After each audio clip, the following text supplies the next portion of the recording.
let's go deeper on regulation, because you were always Sure. gobsmacked that this market never got regulated, because you felt the sharp end of the stick at regulation. You grew up on Wall Street. I took my Series 7 and my Series 63 exam in 1993, and I got schooled in all the rules and the laws, and you and I both grew up in an environment that was a hangover from the stock market crash and the depression, where everything was under the microscope. And so when you first saw Bitcoin, I guess you're thinking there's no way a financial instrument goes unregulated. Now it has gone unregulated. What was your whole view of that? And are you still surprised that the government didn't jump in? One thing to my fault, a mistake I made, I should have looked at Bitcoin more closely. That was a mistake I made. And my knee-jerk reaction was so negative. It was so like, there's no way.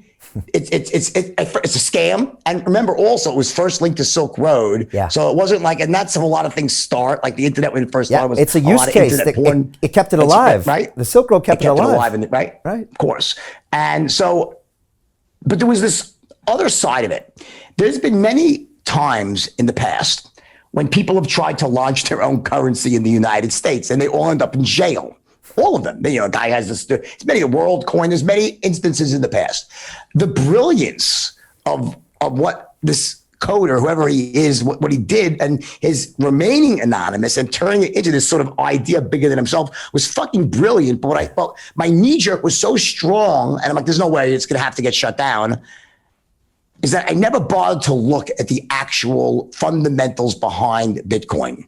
The scarcity, the way the difficulty adjustments, the way the actual economics of Bitcoin really create over the long term a very stable reserve currency, which is, I think, ultimately what it's going to be, is some sort of global or universal, even when Harry Mudd from Star Trek is one bit of this. So in other words, I really can see over time how this can become a truly universal asset that can be used as a reserve for other things.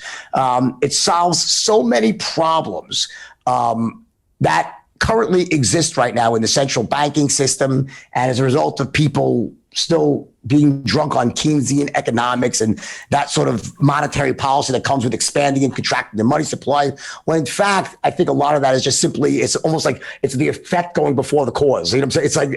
It's like the solution's creating the problem in many cases. Now, I think at the end of the day, it's going to lie somewhere in the middle. I don't think nation states are going to ever give up their sovereign ability to increase and decrease the money supply. I think it's going to be a long time before that happens. They'll probably take some sort of reset of the entire world financial system. But I didn't look deeply enough at Bitcoin to say, what exactly is it? Right. And once I'll admit that. Yeah. And you had come from a world where you probably looked very suspiciously on anything that felt pump and dumpy. So you probably initially were like, this thing smells wrong. It walks like a duck. It floats like a duck. It quacks like a duck. It's got to be a duck.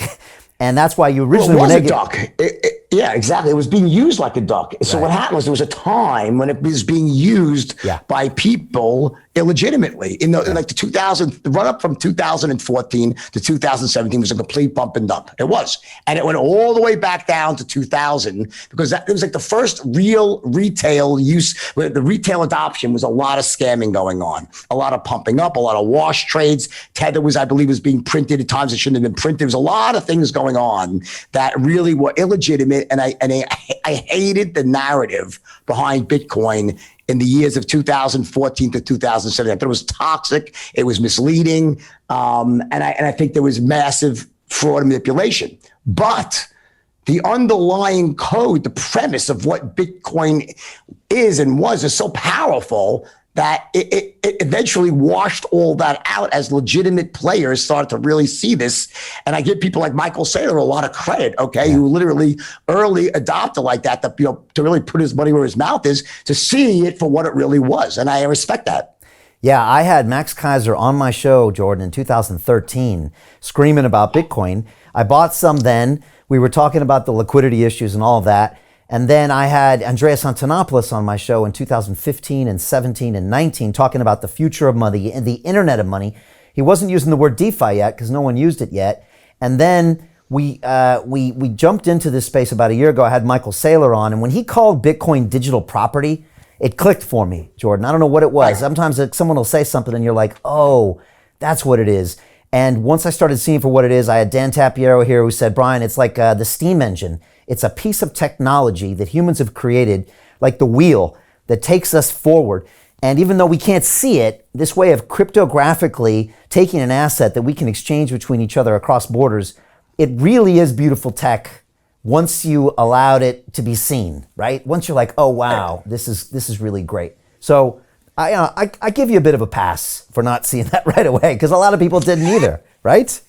No, listen, Warren Buffett, and Jamie Dimon, always very, very smart. I'd say almost the more you knew about finance, the harder it was to see the value in it. Yeah. Seriously, there was an inverse relationship. And especially, as you said, I think you pointed out something very important in my purview, is that someone who was involved in pump and dumps and knew it so intimately, it was like, it was like, whoa. It was like, to me, it was like that colored it so strongly, and it was happening, and it did cause a massive crash in the asset in 2017 as that bullshit got washed out of the system and it formed a new base. That's when I started saying, wait a second, this next ride is very different than the last one. It was a lot more people talking about digital gold or digital property. It was more institutional in nature starting to come into it. Everything was beginning to change. And that's when I started to look at it more closely.